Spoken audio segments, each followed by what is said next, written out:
नमस्कार सभी को, स्वागत अभिनंदन सभी का राजकीय महाविद्यालय सुमेरपुर के यूट्यूब चैनल पर। मैं सीमा चारण, इतिहास की सहायक आचार्य।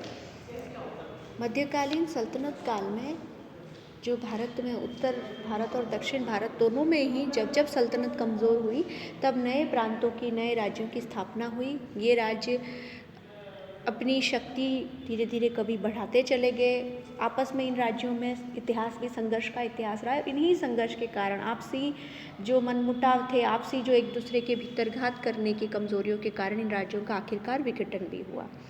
तो उत्तरी भारत के क्षेत्रीय राज्य, उसके बारे में तो 2 वीडियोस डाले ही जा चुके हैं। दक्षिण भारत में विजयनगर साम्राज्य के बारे में बता चुकी हूँ मैं आपको वीडियो लेक्चर के माध्यम से। और आज जो है दक्षिण भारत के ही एक अन्य महत्वपूर्ण राज्य बहमनी साम्राज्य के बारे में हम बात करेंगे। दक्षिण में तुगलक साम्राज्य से अलग होकर जो सबसे बड़ा राज्य बना वो तो विजयनगर था और दूसरे नंबर पे था बहमनी। मोहम्मद बिन तुगलक के काल में निरंतर विद्रोह और अशांति बनी रही। इतना विस्तार हो गया सल्तनत का कि इस बढ़ते हुए साम्राज्य को संभालना, प्रशासनिक व्यवस्था संभाले रखना संभव नहीं हो रहा था। तो दक्षिण भारत के तुर्क सरदार भी स्वतंत्र सत्ता की स्थापना के लिए प्रेरित हुए। तुगलक साम्राज्य ने अपना प्रशासन चलाने के लिए दक्षिण भारत में पश्चिम और दक्षिणी प्रांतों में ऐसे सैनिक सरदारों की नियुक्ति की जिनको अमीराने सदा कहते, संख्या में 100 थे इसलिए सदा कहलाते थे, उनकी नियुक्ति की। वैसे ये 100 गांव के समूह के प्रशासक हुआ करते थे, इसलिए इनको सदा कहते थे। इक्तेदारों की तरह ये राजस्व वसूलते थे, इसके साथ साथ सैनिक टुकड़ियां भी रखते थे और स्थानीय प्रशासन की देखरेख करना भी इन्हीं का काम था। अतः इनका जो एरिया था, इनका जो इलाका था, उसमें प्रशासन, वित्त और सैन्य संसाधन सभी पर इनका पूरा अधिकार था। इनमें जो तुगलक के विरुद्ध सबसे पहले विद्रोह किया था वो गुजरात के सदा अमीरों ने, और ये विद्रोह तो दबा दिया गया, लेकिन इसी से प्रेरित होकर के दौलताबाद स्थित अमीरों ने भी विद्रोह कर दिया और इस्माइल नाम का जो व्यक्ति था उन्हीं में से उसको अपना शासक मान लिया। तुगलक ने गुजरात विद्रोह का तो दमन कर दिया मोहम्मद बिन तुगलक ने, लेकिन दक्कन के विद्रोह को दबाने में भौगोलिक परिस्थितियों, दूरी, संचार के साधनों के अभाव आदि के कारण उसे सफलता नहीं मिली। शाही सेना को परास्त किया जफर खान नाम के सरदार ने, जिसे इस्माइल ने अपनी सत्ता सौंप दी। जो जफर खान था, इसने 1346-47 में अलाउद्दीन हसन बहमन शाह नाम की पदवी से सत्ता ग्रहण की। 1347-46 के आसपास हम बहमनी राज्य की स्थापना मानते हैं। इस तरह से स्वतंत्र बहमनी राज्य स्थापित हुआ। बहमन शाह ने 1358 तक शासन किया। उसने समीपवर्ती क्षेत्रों कोटगिरी, कल्याणी और बीदर को जीतकर अपना राज्य का विस्तार किया। वारंगल का जो शासक था वो भी इसके अधीन आ गया। तटवर्ती क्षेत्रों में उसने दाबुल नाम का महत्वपूर्ण बंदरगाह जीत लिया। इससे विदेशी व्यापार की प्रगति हुई। ये इसका बहमनी साम्राज्य जो है भारत के नक्शे में आप देख सकते हो। तटवर्ती क्षेत्र दाबुल भी इसके अधीन आ गया है। देखो, काफ़ी बड़ा तट का इलाका इसके अधीन है, तो जो तटीय व्यापार से काफ़ी टैक्सेस भी इनको मिलते थे। बहमन शाह ने जो है हिंदू प्रजा के प्रति उदार नीति अपनाई। उसने अपने राज्य में जजिया की वसूली रोक दी। भारत के मुस्लिम शासकों में से सबसे पहला शासक बहमन शाह ही था जिसने कि जजिया की वसूली रोक दी। बहमन शाह के बाद उसका पुत्र मोहम्मद प्रथम शासक हुआ, जिसने 1358 से 75 तक राज्य किया। उसने तेलंगाना के शासक को हराया और गोलकुंडा जीत लिया। विजयनगर से युद्ध किया और निर्णायक रहा ये युद्ध। मोहम्मद फर्स्ट ने प्रशासनिक व्यवस्था संगठित करी। उसने अपने राज्य को 4 प्रांतों को नाम दिया, अतराफ उनमें बांट दिया, और हर प्रांत में एक तरफदार की नियुक्ति की गई जो प्रशासन की देखभाल किया करता है। अगले 22 सालों में 5 सुल्तान सत्तारूढ़ हुए। वो कोई महत्वपूर्ण नहीं थे। जो महत्वपूर्ण सुल्तान अपने अगला आता है वो है ताजुद्दीन फिरोज शाह। शासनकाल है इसका 1397 से लेकर 1422 तक। उसका शासनकाल सिर्फ युद्धों के कारण नहीं बल्कि सांस्कृतिक प्रगति के लिए भी महत्वपूर्ण है। फिरोज ने खेरला के शासक नरसिंह को पराजित किया और बरार जीता। विजयनगर के शासक देवराय फर्स्ट को पराजित किया, उससे संधि करी और उसकी पुत्री का उससे विवाह भी किया। तेलंगाना के साथ हालांकि युद्ध अनिर्णायक रहा। ये तो पड़ोसी शासकों के साथ उसकी कठोर नीति थी। आंतरिक नीति में उसने हिंदुओं के प्रति उदारता की नीति अपनाई और उन्हें महत्वपूर्ण पद भी दिए। उसके शासनकाल में स्थानीय सामंत दक्कन जो थे, दक्कनी जो सामंत थे, इसके बाद में नए जो बाहर से आ रहे थे जिनको कि आफाकी शब्द दिया गया, इनके बीच में संघर्ष तेज हो गया। इसमें बैलेंस बनाने के लिए दक्कनी और आफाकी सामंतों ने उसने हिंदुओं को प्रशासन में भर्ती किया। फिरोज का शासनकाल इसके लिए नहीं कि तेलंगाना से युद्ध हुआ, विजयनगर से हुआ, प्रसिद्ध था उसकी सांस्कृतिक उपलब्धियों के लिए। वो खुद एक अच्छा विद्वान, कवि और सुलेखक था। उसे अरबी, फारसी, तुर्की, तेलुगु, मराठी और मलयालम भाषाएं आती थी। उसे धार्मिक विषय, विज्ञान और दर्शन में अभिरुचि थी और अपने जितने भी समकालीन शासक हैं उनमें अपनी विद्वता के कारण वो बहुत प्रसिद्ध था। उसने विदेशियों को दक्षिण आकर रहने के लिए प्रेरित किया। स्थापत्य के क्षेत्र में उसने मिश्रित स्थापत्य अपनाया और भीमा नदी के किनारे फिरोजाबाद नामक नया शहर बसवाया। लेकिन फिरोज के जो अंतिम दिन थे दुखदाई थे। आंतरिक अशांति छा गई और अपने अंत में अपने भाई अहमद शाह के पक्ष में सत्ता त्यागनी पड़ी। अहमद शाह जो कि अगला शासक था, उसने राजधानी गुलबर्गा से बीदर स्थापित की, विजयनगर के साथ संघर्ष किया, तेलंगाना के शासक को पराजित किया। उसने माहौर के भी विद्रोह का दमन किया।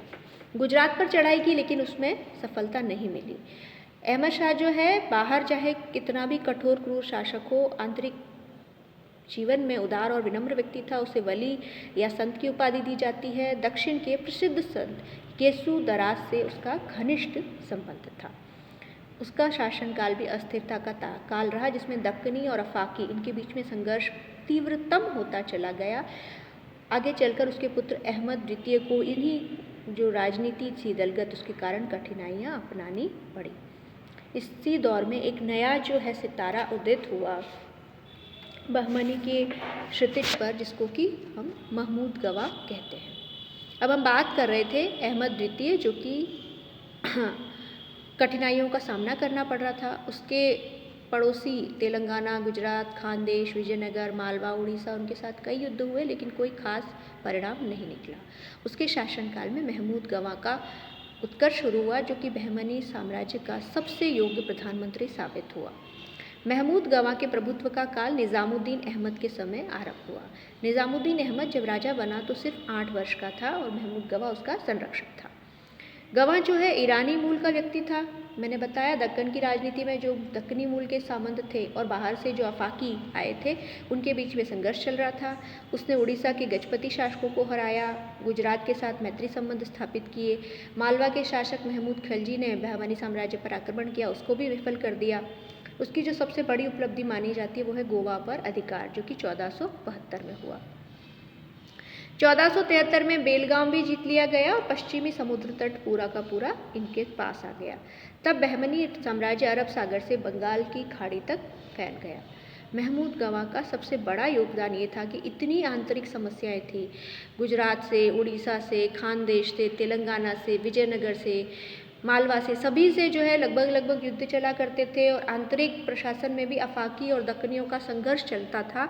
इस कारण राजनीति बहुत ही निचले स्तर पर आ गई थी, लेकिन इन सब कठिन समस्याओं के बावजूद उसने बहमनी साम्राज्य को उत्कर्ष की पराकाष्ठा पर पहुंचाया। बाहरी अलावा भी आंतरिक सुधारों पर भी उसने ध्यान दिया। उसने राज्य को 8 प्रांतों में बांट दिया, जो कि 4 प्रांत थे उनको 8 प्रांतों में बांट दिया और हर प्रांत में तरफदार लगा दिए। उसने सामंतों के वेतन निर्धारित किए, जागीरदारी प्रथा में सुधार किए, साथ ही साथ विद्या और कला को भी उसने प्रोत्साहन दिया। उसने बीदर में प्रसिद्ध मदरसे का निर्माण कराया। चित्र आप अपनी स्क्रीन पर देख ही रहे हो। लेकिन जो दलगत राजनीति थी, आफाकी और दक्कनियों का संघर्ष था, उसको समाप्त वो नहीं कर सका और उसके जो विद्रोही थे वो बार बार ये कहते थे विरोधी कि ये तो आफाकियों का पक्ष ले रहा है, और उन्होंने 1482 में महमूद गवा की हत्या करवा दी। इसकी हत्या के बाद बहमनी साम्राज्य में अराजकता फैल गई और कुछ ही समय में वो 20 सालों के अंदर अंदर समाप्त हो गया। विघटन में किन नए प्रांतों का निर्माण हुआ उसके बारे में हम बाद में बात करेंगे। पहले हम बात कर लेते हैं बहमनी साम्राज्य और विजयनगर साम्राज्य के बीच में जो संघर्ष चला और जिसका कोई बड़ा परिणाम नहीं निकला, सिवाय इसके कि दोनों राज्य एक दूसरे को कमज़ोर करते चले गए। 14वीं से लेकर 16वीं सदी के मध्य 2 राज्य थे बड़े बड़े, विजयनगर और बहमनी। इनमें प्रभुत्व के लिए संघर्ष चला। इसके कारण भौगोलिक, राजनीतिक, आर्थिक और सामरिक सभी कारणों से प्रेरित था। ये नहीं कि एक के शासक हिंदू और एक के मुस्लिम इसलिए आपस में लड़ते भिड़ते हों। भौगोलिक दृष्टिकोण से जो विवाद था वो था कृष्णा और तुंगभद्रा नदी ने दक्षिण को 2 प्राकृतिक भूखंडों में बांट दिया था। इन दोनों के बीच में एक दोआब था, रायचूर दोआब, जो कि उपज के लिए बहुत प्रसिद्ध था। ये ही दोआब जो है, रायचूर दोआब ही पूरे समय में बहमनी और विजयनगर साम्राज्य के बीच में संघर्ष का केंद्र बना रहा। दूसरा कारण राजनीतिक था। अब विजयनगर तो है धुर दक्षिण में आया हुआ है और बहमनी जो है उत्तर की तरफ आया हुआ था थोड़ा सा इसके। अब बहमनी साम्राज्य तीन तरफ से आप देखो, गुजरात, मालवा और उड़ीसा से घिरा हुआ है। विजयनगर तीन तरफ समुद्र से घिरा हुआ है। तो अगर साम्राज्य का विस्तार विजयनगर के राजा करना चाहेंगे तो किस तरफ पड़ेंगे? उत्तर की तरफ। उत्तर की तरफ बहमनी का साम्राज्य आएगा। अतः रायचूर दोआब में इन दोनों के बीच पारस्परिक टकराव स्वाभाविक था। इस संघर्ष का तीसरा कारण था आर्थिक। एक तो कृष्णा नदी का दक्षिणी भाग ज़्यादा उपजाऊ था। दक्षिण भारत में बड़े बड़े बंदरगाह थे जहाँ पर व्यापार वाणिज्य से आमदनी होती थी। निर्यात और योग्य माल का उत्पादन भी यही होता था। और रायचूर दोआब सिर्फ उपजाऊ नहीं था, यहाँ से हीरा और लोहे की बहुत महंगी खानें थी, जिसके कारण ये फेमस था। तो बहमनी सुल्तान जो है आर्थिक दृष्टि से ऐसे इलाके को पाने के लिए प्रयास करेंगे ही करेंगे। ये संघर्ष शुरू हुआ बहमनी शासक मोहम्मद शाह और विजयनगर के शासक बुक्का फर्स्ट के टाइम में। बुक्का पराजित हुआ, किंतु हरिहर सेकंड के टाइम में बहमनी सेनाओं को हरा दिया गया और विजयनगर की उत्तरी सीमा कृष्णा नदी तक फैल गई। 14वीं सदी के अंतिम चरण में वापस संघर्ष शुरू हो गए। फिरोज ने विजयनगर पर चढ़ाई की और आत्मसमर्पण के लिए बाध्य किया। दोनों राजाओं ने एक दूसरे पर आक्रमण नहीं करने का आश्वासन दिया, परंतु 1406 में फिरोज ने पुनः आक्रमण किया और देवराय फर्स्ट को पराजित करके संधि कर दिया। इस संधि के फलस्वरूप देवराय ने अपनी बेटी का विवाह फिरोज के साथ कर दिया और कई सारे दुर्ग भी फिरोज को समर्पित कर दिए, लेकिन शांति अस्थायी थी। देवराय ने कुछ समय बाद पुनः युद्ध किया और बहमनी सेनाओं को पराजित कर दिया। अहमद प्रथम ने इस हार का बदला लेने के लिए संघर्ष किया और वहाँ तेलंगाना और रायचूर दोआब के क्षेत्रों में बहमनी शासकों की सत्ता को सुदृढ़ किया। अहमद सेकंड जो अगला शासक था, दोनों राज्यों के बीच 4 युद्ध हुए, लेकिन अंततः समझौता हो गया। महमूद गवाह का जो शासनकाल था उसमें बहमनी साम्राज्य सर्वोच्च हो गया। पश्चिम से पूर्व सागर तट तक बहमनी साम्राज्य की सत्ता स्थापित हो गई।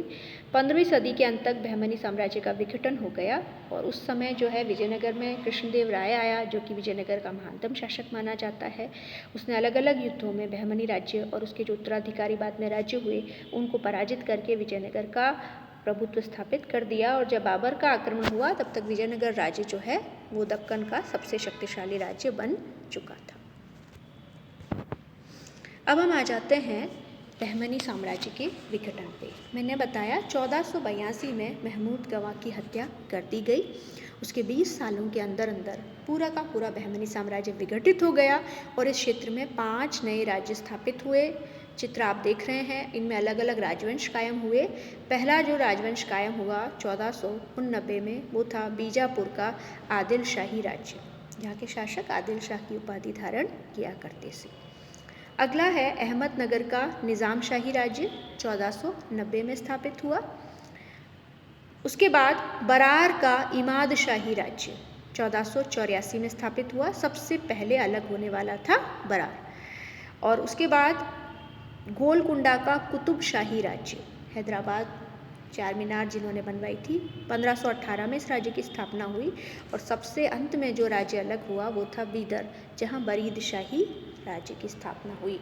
ये पांचों राज्य जो हैं अहमदनगर, बरार, बीदर, गोलकुंडा और बीजापुर, ये इनके साम्राज्य की जो है विस्तार के लिए आपस में संघर्षरत रहे।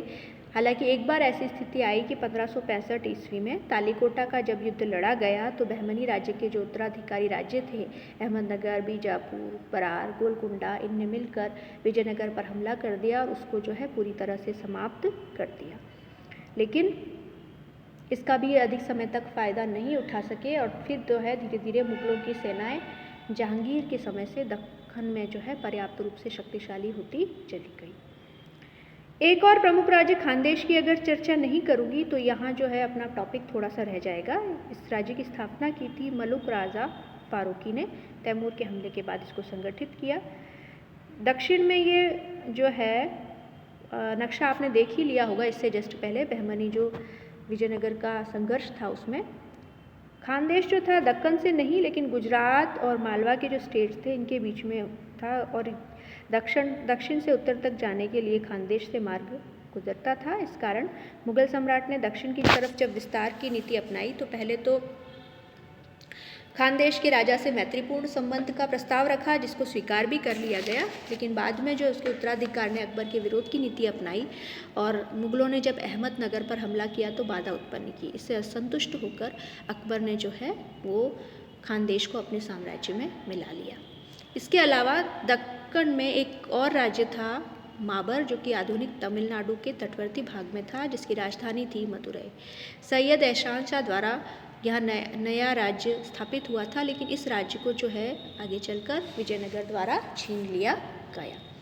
तो बच्चों, ये थी दक्कन की संघर्षरत परिवर्तित होती हुई परिस्थितियाँ, जिसके कारण अब सल्तनत काल के बाद में विजयनगर और बहमनी साम्राज्य का जो काल है और आगे चल कर के अहमदनगर, बीजापुर, गोलकुंडा, ये भी जो सारे राज्य बने, ये परिस्थितियाँ परिवर्तित होती चली गई। और बाद में जब मराठे भी यहाँ आए तो प्रभुत्व स्थापित करके भी मराठों का विरोधी जो है फिर एक नया दल मुगल तैयार हो गए और अंततः संघर्ष का ही दक्कन का पूरा राजनीतिक इतिहास संघर्ष के ही पन्नों से भरा है।